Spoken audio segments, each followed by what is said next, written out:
नमस्कार दोस्तों, फिर से हाजिर हो एक सच्ची कहानी लेकर। दोस्तों, ये मामला है मध्य प्रदेश के सतना जिले का। एक छोटा सा गांव है, नाम है बिरसिंहपुर। वहीं के दो भाई बहन दीपक और रुखसार रहा करते थे। दोस्तों, दीपक का उम्र लगभग 28 साल का और रुखसार लगभग 23 साल की थी। दोस्तों, एकदम गरीब परिवार। माँ बाप की मौत एक एक्सीडेंट में हो गई थी जब रुखसार 5 साल की थी। दीपक तब 10 साल का था। तो छोटे से उम्र में दीपक ने जिम्मेदारी उठा ली बहन की। दीपक मजदूरी करता था, कभी खेत में कभी किसी फैक्ट्री में।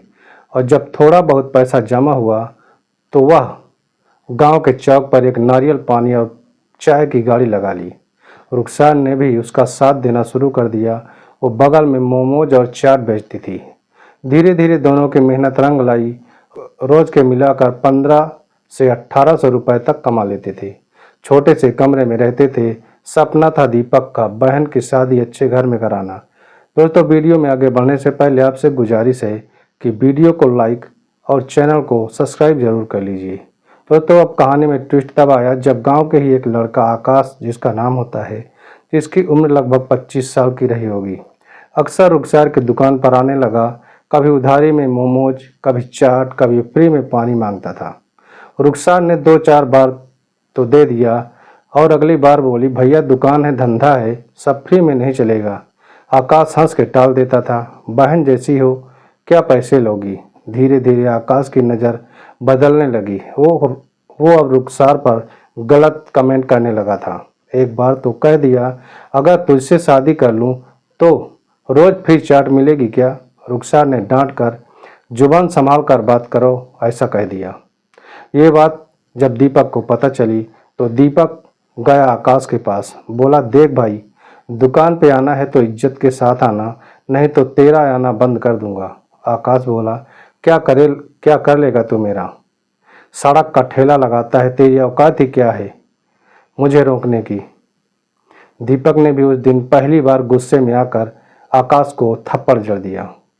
तो बस यही बात आकाश को चुभ गई और 2 हफ्ते बीते हुए थे, मामला ठंडा लगने लगा था। एक दिन जब दीपक सब्जी लेने शहर चला गया था, रुखसार अकेली दुकान में बैठी हुई थी। उसी दिन शाम को आकाश 3 दोस्तों के साथ गाड़ी में आया।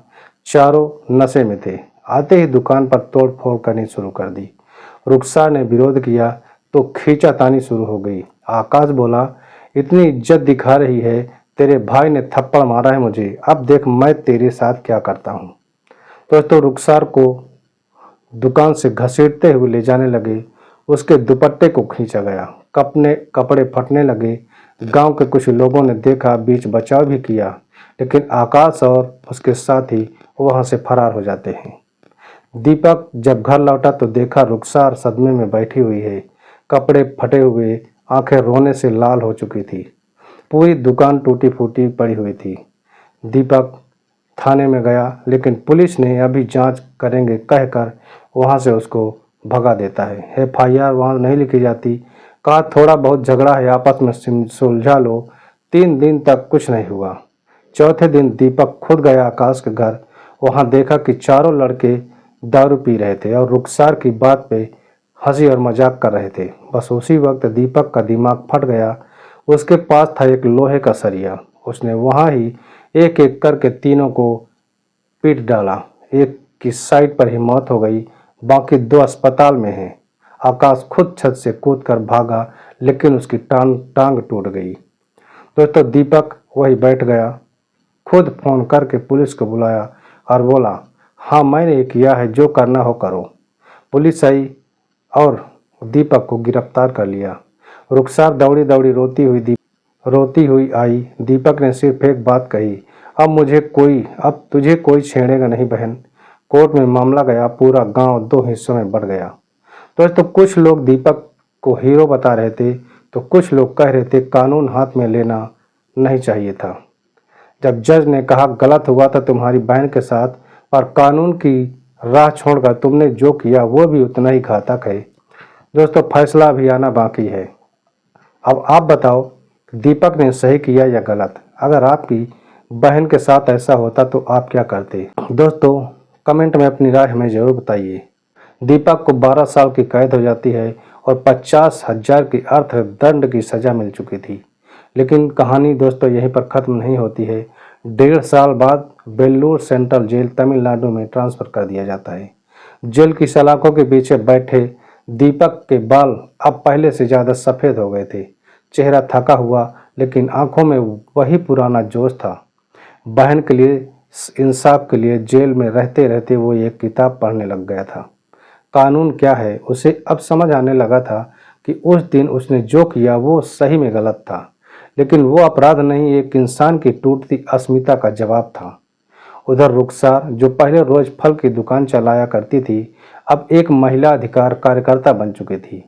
वही शर्मीली, हरी डरी सहमी रुखसार अब टीवी डिबेट में बैठती थी, पुलिस स्टेशनों के बाहर धरना देती थी और कहती थी कि मेरे भाई ने गलत किया, मगर हालात ने उससे वो करवाया।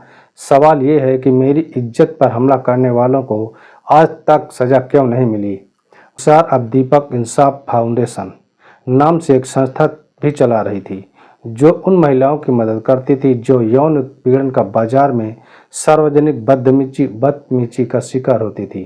तो 2 फरवरी 2024 की मद्रास हाई कोर्ट रुखसार अपने वकील के साथ दीपक की सजा को चुनौती देने के लिए हाई कोर्ट में पुनर्विचार याचिका पर दायर करती है। रुखसार कोर्ट में कहती है कि मेरे भाई ने जो भी किया है वो गलत था, मगर मेरी इज्जत का क्या? जो मेरे साथ किया गया, क्या वो अपराध नहीं था? क्या मेरी आवाज़ सुनी गई? कोर्ट इस बार मामले को गंभीरता से लेता है। पुलिस से उन चारों आरोपियों की फिर से पूछताछ शुरू की जाती है, क्योंकि अब ये केस सोशल मीडिया पर वायरल हो चुका था। लोग कह रहे थे कि पुलिस जब 2 बचे आरोपियों से दोबारा पूछ करती है तो चौंकाने वाली बात सामने आती है। उन चारों में से एक, जो अब नशे की हालत में रिबैक में था, कबूल करता है, हाँ जो हुआ वो प्लान किया हुआ था। हमने सरेआम उसकी इज्जत उछालने का इरादा बना रखा था, ताकि बाजार में हमारा रुतबा बना रहे। और जो दीपक ने किया वो अचानक का नहीं, अगर मैं उसकी जगह होता तो मैं भी यही करता। अब पुलिस को मजबूरन चारों आरोपियों पर दोबारा केस दर्ज करना पड़ता है। तो छेड़छाड़, सार्वजनिक उत्पीड़न, साजिश और महिला की गरिमा को नुकसान पहुंचाने की धाराओं में नया ट्रायल शुरू हो जाता है। मद्रास हाई कोर्ट 2 बातें कहता है। पहला, कि दीपक ने कानून अपने हाथ में लिया, ये गलत था।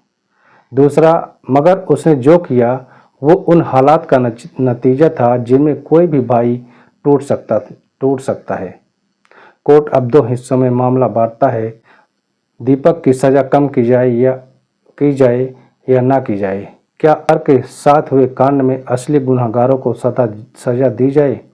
फैसला अप्रैल 2024 में घटाकर 5 साल कर दी जाती है, जिसमें से 1.5 साल वो पहले ही काट चुका था। बाकी की सज़ा सशर्त रिहाई में तब्दील कर दिया जाता है। चारों लड़कों को 6 साल की सज़ा सुनाई जाती है। 2 अभी जेल में हैं, 2 फरार, जिन्हें जल्द पकड़े जाने का वारंट निकलता है। दीपक अब जेल से बाहर आता है तो 4 उसका इंतजार कर रही होती है। दोनों एक दूसरे को देखते हैं और देखकर बस खामोशी से गले लग जाते हैं। इधर रुखसार धीरे से कहती है कि भैया, अब लड़ाई सिर्फ हमारी नहीं है, अब हम उन सब के लिए लड़ेंगे जो हमारी तरह जी रहे हैं। दीपक मुस्कुरा देता है। अब वो दोबारा पान की दुकान नहीं खोलेगा। अब वो एक सेल्फ डिफेंस ट्रेनिंग सेंटर खोलने वाला है, जहाँ को सिखाया जाएगा कि इज्जत पर हाथ डालने वालों को कैसे जवाब देना है। दोस्तों 2025 चेन्नई, तमिलनाडु। रिहाई के बाद दीपक और रुखसार ने मिलकर एक नई पहल शुरू की, इज्जत फाउंडेशन, जहां वो बाजारों, स्कूलों, मोहल्लों में जाकर लड़कियों को सेल्फ डिफेंस, कानूनी अधिकार और हिम्मत सिखाने लगे। हर रविवार को एक ओपन माइक सेशन रखते जिसमें लड़कियां आकर अपनी कहानी कहती थी, बिना झिझक, बिना डर के। उनमें से कई रोती थी, कई चिल्लाती थी, लेकिन हर एक के दिल में एक नई उम्मीद जागती थी। मीडिया का असर, फरार आरोपी। एक दिन एक रिपोर्टर ने लाइव टीवी पर दीपक से पूछा, अगर आपको फिर वैसा ही मौका मिले तो क्या आप फिर किसी को गोली मारेंगे? दीपक ने बड़ी ही शांति से जवाब दिया, नहीं। उस दिन मैंने अपनी बहन के लिए इंसाफ गोली से मांगा था, आज मैं सैकड़ों बहनों के लिए इंसाफ कलम और कानून से मांगता हूँ। बंदूक से इज्जत नहीं बचती, बंदूक सिर्फ सजा देती है, पर कानून बदलाव लाता है। दोस्तों, ये इंटरव्यू वायरल हो गया। इसी बीच पुलिस को एक गुप्त सूचना मिलती है कि वो 2 फरार आरोपी अब बिहार के दरभंगा में छुपे हुए हैं, नकली नाम से जी रहे हैं। सीबीआई की मदद से रेड होती है और दोनों पकड़ लिया जाते हैं। अब केस पब्लिक वुमन मोलेस्टेशन का बनता है, जिसमें सबूत पक्के हैं। दोस्तों, रुखसार की फटे दुपट्टे की रिपोर्ट, गवाहों के बयान और एक आरोपी की वीडियो रिकॉर्डेड कबूलनामा शुरू हो जाती है। अंतिम सुनवाई 15 अगस्त 2025 को होने वाला है, जहां पूरा देश टीवी पर देख रहा होगा।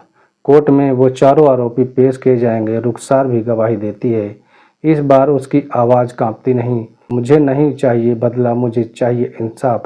क्योंकि जब बहनें चुप हो जाती हैं तब समाज गूंगा हो जाता है, लेकिन जब एक लड़की बोलने लगे तो फिर गली में क्रांति की शुरुआत होती है।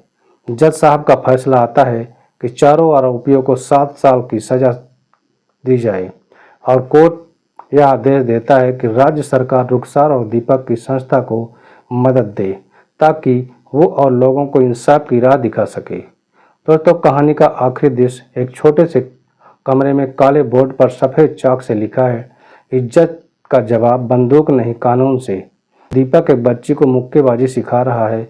रुखसार एक लड़की को पुलिस में एफआईआर लिखने के तरीके समझा रही है। अचानक बूढ़ी औरत हाथ जोड़कर आकर कहती है, बेटा, मेरी पोती के साथ भी कुछ गलत हुआ है, तुम साथ चलोगे मेरे? दीपक और रुखसार एक दूसरे की तरफ देखते हैं, फिर बिना कुछ कहे दोनों उसके साथ चल पड़ते हैं। दोस्तों, इंसाफ एक दिन में नहीं मिलता और इज्जत गोली से नहीं लौटती, पर जब पीड़ित खुद खड़े हो जाएं तब समाज झुकता है। दोस्तों, कानून में विश्वास रखो, आवाज़ बुलंद करो और याद रखो, जिसका कोई नहीं उसका कानून होता है। दोस्तों, यह कहानी आपके लिए सिर्फ एक घटना नहीं बल्कि एक सीख है। दोस्तों, हमारा मकसद आपको डराना या किसी का दिल दुखाना नहीं, बल्कि आपको जागरूक बनाना है और सतर्क करना है। दोस्तों, दुनिया में बहुत कुछ ऐसा होता है जिससे हम अनजान रहते हैं, लेकिन अगर हम सतर्क रहें तो कई मुसीबतों से बच सकते हैं। अगर आपको यह वीडियो पसंद आया हो तो इसे लाइक करें और अपनी राय हमें कमेंट में ज़रूर बताएं। और अगर आपने अभी तक हमारे चैनल को सब्सक्राइब नहीं किया है तो तुरंत कर लीजिए, ताकि आगे भी ऐसे ही ज़रूरी और सच्ची कहानियाँ आप तक पहुँचती रहे। दोस्तों, मिलते हैं अगले नई कहानी के साथ। तब तक अपना और अपनों का ख्याल रखें। धन्यवाद।